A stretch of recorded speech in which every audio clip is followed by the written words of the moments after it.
Bom dia a todos. É convosco que estou aqui nesta mesa ibérica, digamos assim, porque creio que temos muito a ganhar com esta comparação de perspectivas,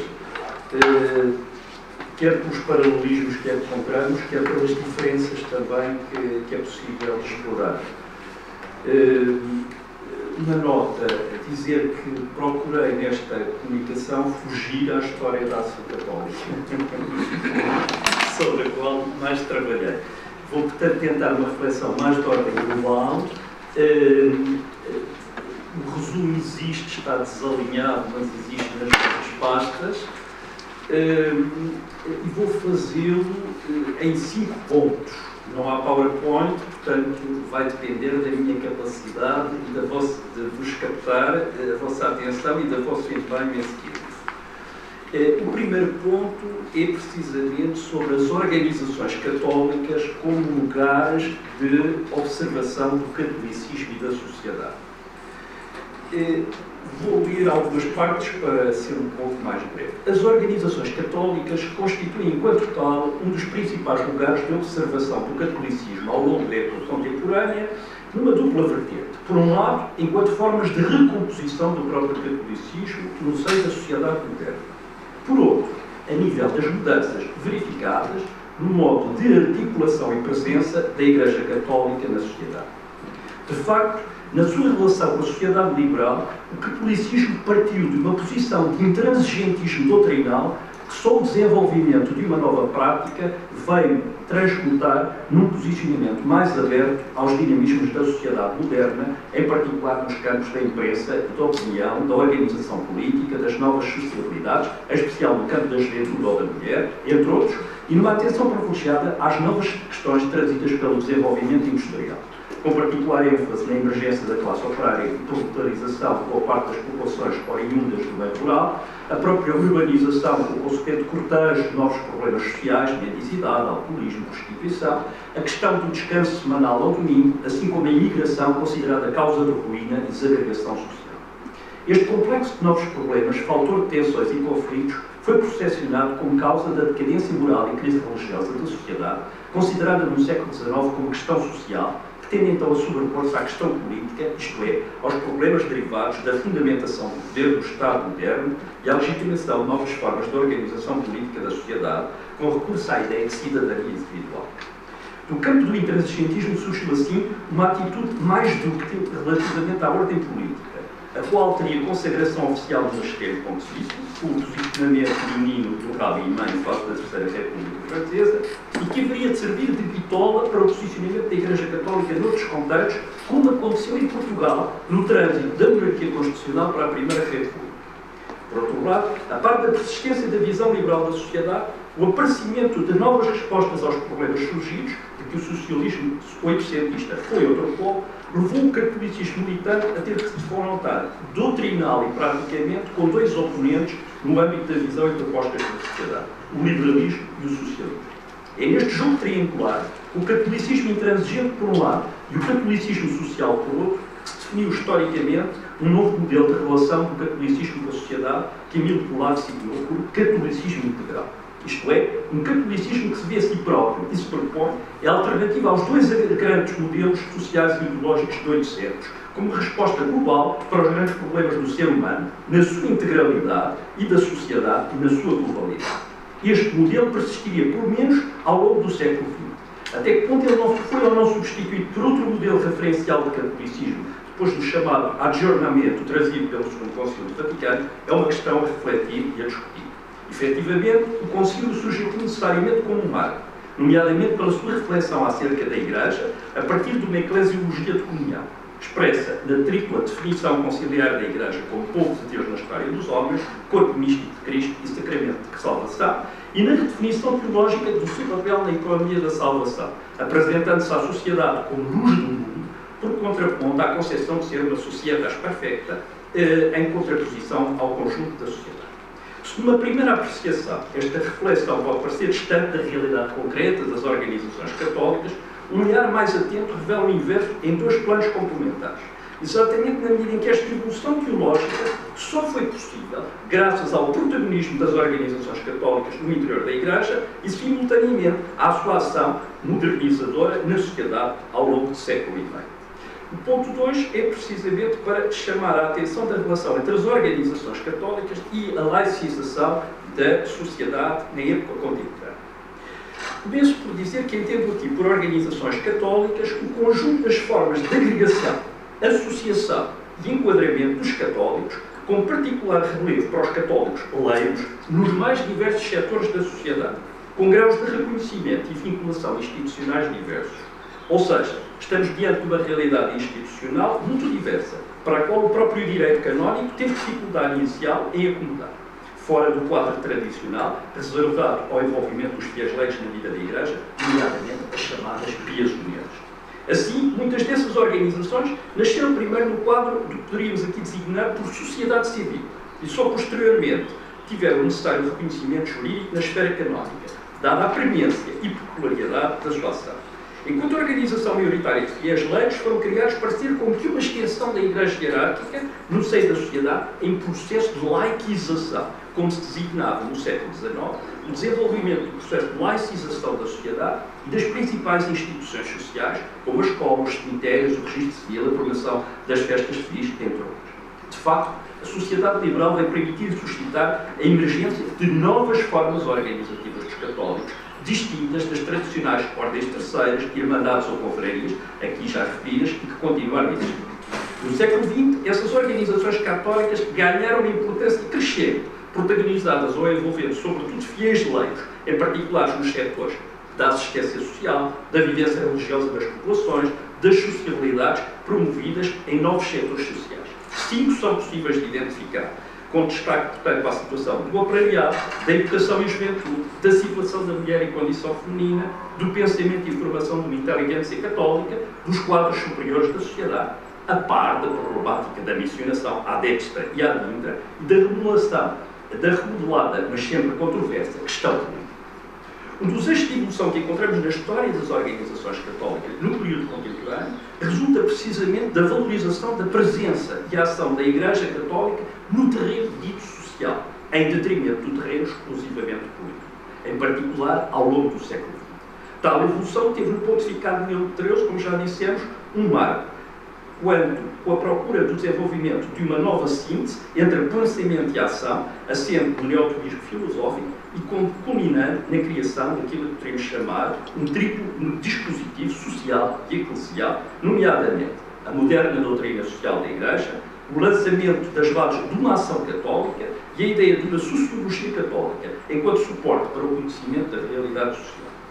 No entanto, as organizações católicas não constituíam apenas os lugares de concretização ou desenvolvimento de um projeto global exteriormente delineado. Ao invés, as perspectivas abertas pelo movimento católico oitocentista e novecentista resultaram, em larga medida, das iniciativas e da reflexão desenvolvida a nível das mais diversas associações, agremiações, sociedades, movimentos e comunidades católicas que suscitaram ou obrigaram aos desenvolvimentos teológicos e a novos enquadramentos jurídicos. Por outro lado, essas organizações constituíram como cadinhos de experiência, ou mesmo laboratórios de invenção de novas formas de espiritualidade, procurando a valorização de novos e velhos tópicos antropológicos, como a caridade, a liberdade, a fraternidade, a solidariedade ou a justiça, entre outros. Em síntese, foi da convergência e interação destes diversos níveis de trabalho e de reflexão sociológico, antropológico e teológico que as organizações católicas contribuíram no seu conjunto para a recomposição do tal catolicismo contemporâneo e para a revitalização da presença da Igreja Católica no país, no quadro de uma sociedade em acelerado processo de secularização e de laicização das suas principais instituições. Por secularização, entende-se aqui um processo histórico de autonomização, de compreensão do ser humano e da sociedade relativamente a uma suposta ordem divina, conduzindo à distinção das esferas religiosa e civil, tiveram concretização no terreno político com a afirmação da cidadania individual como ponto de partida para a organização política da sociedade e articulação com a construção do Estado-nação. Por laicização, entende-se o processo de concorrência do Estado com a Igreja Católica e das várias igrejas entre si, promovendo igrejas e confissões, promovendo a neutralidade religiosa nas principais instituições sociais, como a escola, a assistência social, o registro civil, as leis da família, entre outros, conduzindo, no caso português, à própria separação do Estado das Igrejas, conforme a Lei de 21 de abril de 1911, no quadro da Primeira República. Ambos os processos surgem normalmente associados à ideia da modernidade. Passo agora ao terceiro ponto. As organizações católicas em Portugal, um esboço de periodização. De um modo geral, podemos identificar algumas fases do movimento católico, no seu todo, em função de visões dominantes e em alguns impulsos e iniciativas renovadoras da compreensão desta articulação entre a afirmação da crença e vivência da cidadania por parte dos católicos portugueses. A primeira grande resposta do catolicismo deu-se na procura da restauração da ordem cristã da sociedade e da ideia da democracia cristã como resposta global neste ir ao encontro do povo, procurando já sublinhar a importância da questão social em detrimento da questão política, moramente desde Leão XIII, que tanto impacto teve no universo católico. Já com o pontificado de Pio X e de Bento XV, e a acumulação em Itália da doutrina de non expedit relativamente à situação política, que impedia-se de participação organizada dos católicos nessa mesma vida política, aprofunda-se na prática esta mesma linha de pensamento.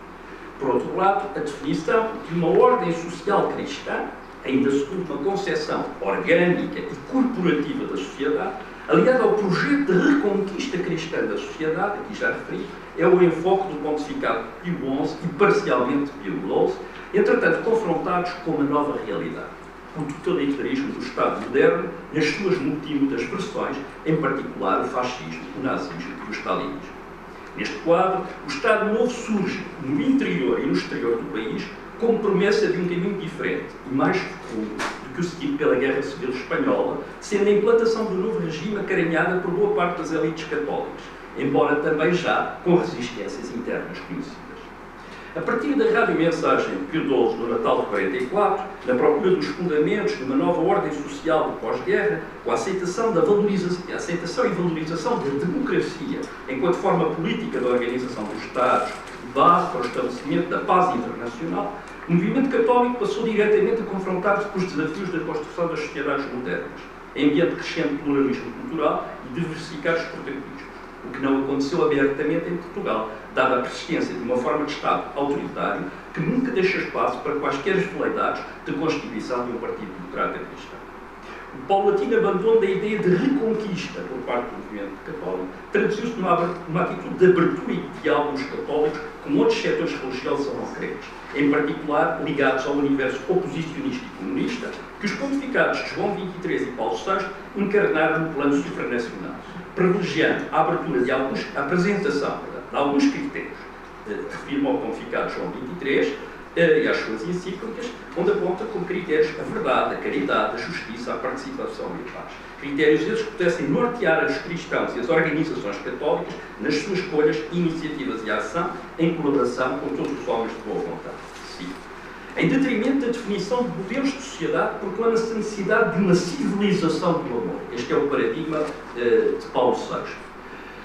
Aprofundando a reflexão teológica acerca da dignidade da pessoa humana e da unidade do género humano, já caro a Pio XII, desenvolve a nova teologia dos sinais dos tempos. Entretanto, a par da afirmação e do reconhecimento do pós-concílio da pluralidade de opções sociais e políticas dos cristãos no mundo contemporâneo, emergia à escala planetária a questão do desenvolvimento dos povos, que quer o magistério pontifício, quer o próprio movimento católico, procuraram acompanhar, nomeadamente através de iniciativas e reflexões de muitas organizações não governamentais à escala internacional, sobretudo no chamado Terceiro Mundo.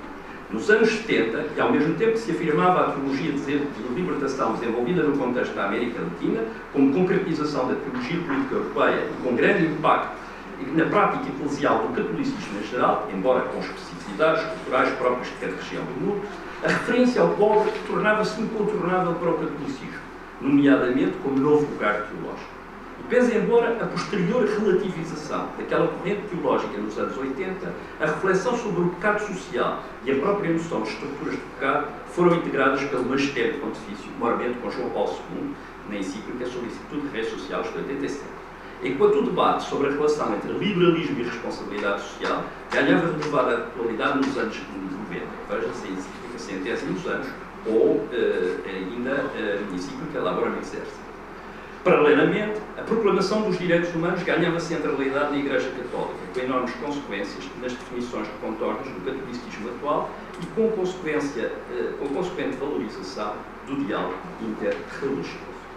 Se formos de um modo mais acurado e situamos especificamente no caso das organizações católicas em Portugal, tendo em atenção os desmarques da história social e religiosa contemporânea, podemos identificar 6 grandes períodos na época contemporânea a que correspondem vários surtos na história do catolicismo português que balizam esta emergência das organizações que permitem uma caracterização mais ou menos desenvolvida. A primeira etapa corresponde, ainda no século XIX, à moderna ideia de apostolado. A ideia, portanto, não basta viver, não basta estar, há que desenvolver um apostolado. Uma ideia, no fundo, paulina, que aqui é retomada. Segunda ideia, o segundo momento, segunda metade do século XIX, sobretudo no último quartel, o desenvolvimento de um associativismo católico no século XIX. E isto é fundamental, porque passamos de uma visão de catolicismo integrado, em que há partida e de um modelo orgânico, em que cada um pertence por nascimento, para um catolicismo ainda de obras, mas que já espreita a visão militante, em que ser católico é por convicção e que obriga a uma adesão. E daí toda a importância do associativismo. Porque às associações não se pertence por nascimento. As associações pressupõem uma adesão individual. E pressupõe, portanto, a integração daquilo que se criticava na sociedade liberal, que era a tal visão atomista do indivíduo. Ora, o catolicismo, por via do associativismo, vai recuperar esta nova dinâmica social e vai trazer para o campo do catolicismo uma dinâmica moderna. Assim é considerado. Em terceiro lugar, sob o signo da união ou unidade católica, temos a valorização, afinal, do apostolado dos laicos. Isto corresponde quer ao período da Primeira República, anterior já ao final da monarquia constitucional, mas sobretudo da Primeira República, com o impulso, digamos, reativo à política laicizadora da Primeira República, sobretudo, gostava de frisar isto, no que se refere não tanto à legislação imediata de outubro a dezembro, mas ao que foi não tanto a lei, mas a aplicação da Lei da Separação de 1911, e creio que aqui historiograficamente temos de facto que avançar, e o Congresso do ano passado permite-nos estabelecer diferenças entre o problema dos católicos, não foi com a República, o problema dos católicos foi com o tipo de legislação e, sobretudo, com a sua aplicação. Isto é muito claro, e só isso é que permite perceber os 2 sucessivos pronunciamentos do Episcopado, escritos e assinados pelas mesmas pessoas e que têm tonalidades completamente diferentes. Portanto, estamos aqui a emergência do apostolado dos laicos, que ainda não é designado como tal. Ele surge na visão da ação católica instituída em 1933 como colaboração no apostolado hierárquico da Igreja, ou melhor, participação no apostolado hierárquico da Igreja, depois colaboração com o apostolado hierárquico da Igreja, para só nos anos 50 se autonomizar como apostolado de direito próprio. Como se aos leigos não fosse possível, senão, participar ou colaborar com o apostolado hierárquico da Igreja. Portanto, há aqui uma evolução teológica que depois a realização dos congressos mundiais do apostolado dos leigos nos anos 50 vêm, digamos, consagrar. 51, 58 e depois 60.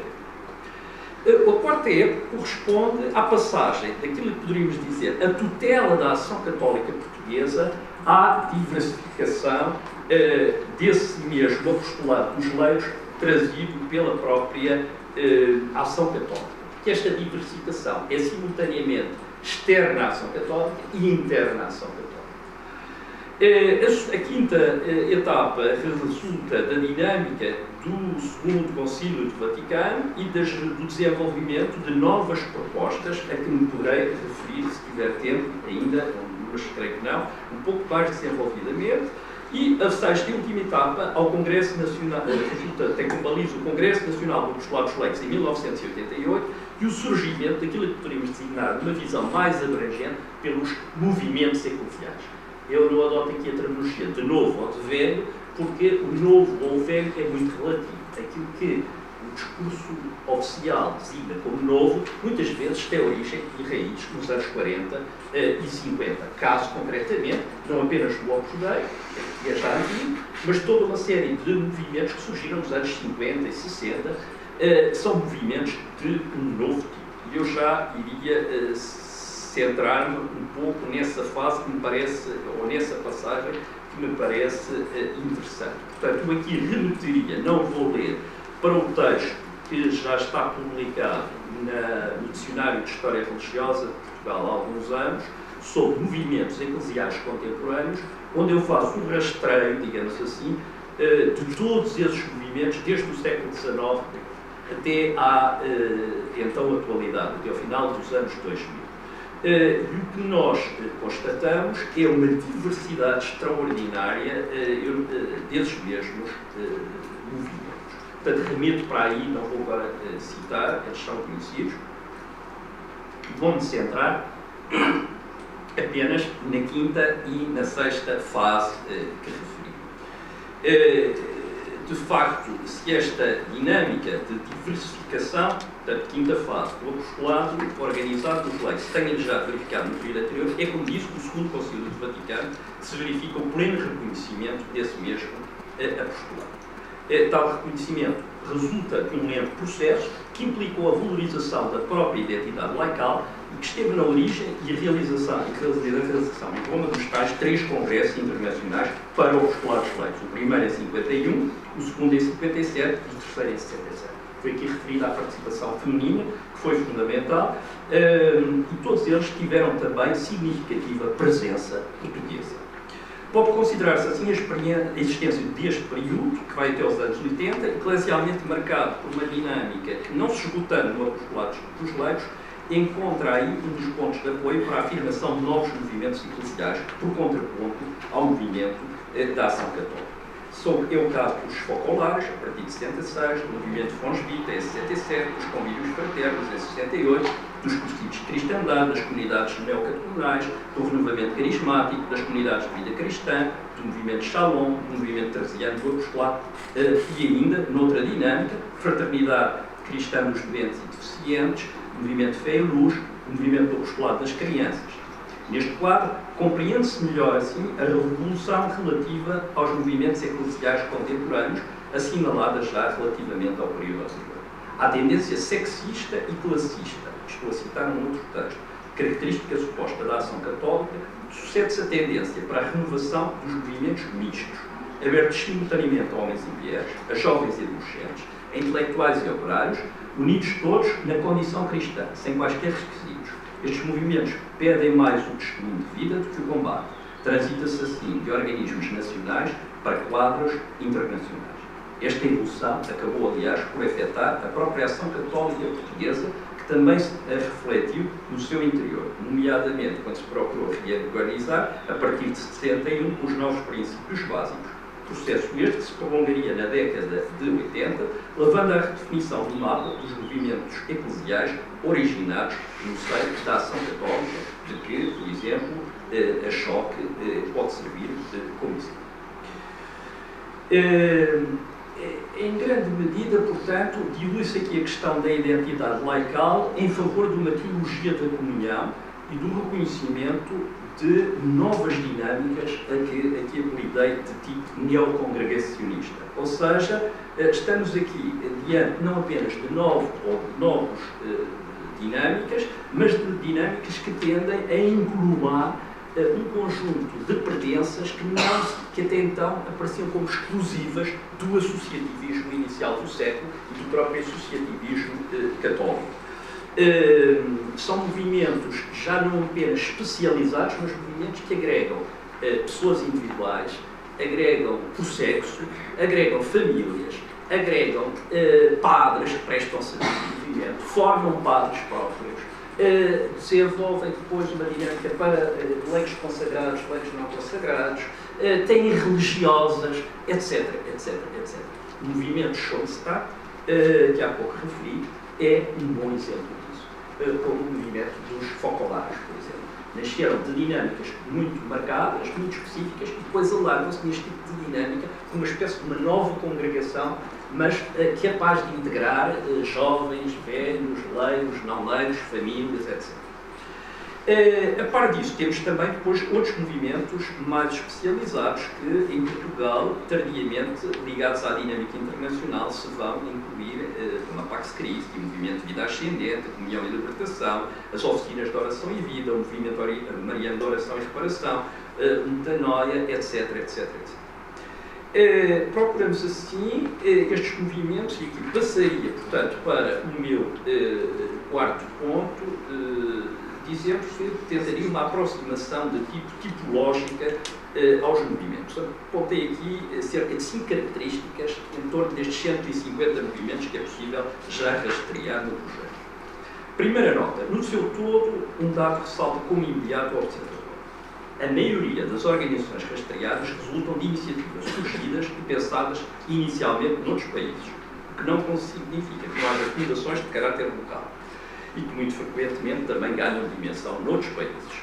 Isto põe em relevo a dimensão internacional que tem um modo de configuração específico, no caso do século XX, para a chamada supranacionalidade da Igreja Católica, centrada já não apenas em Roma, mas em novos polos de reflexão e dinamização à escala local.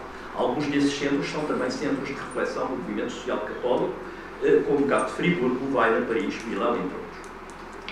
Ponto 2, nota 2. As sucessivas conjunturas sociopolíticas e religiosas condicionaram a história das organizações.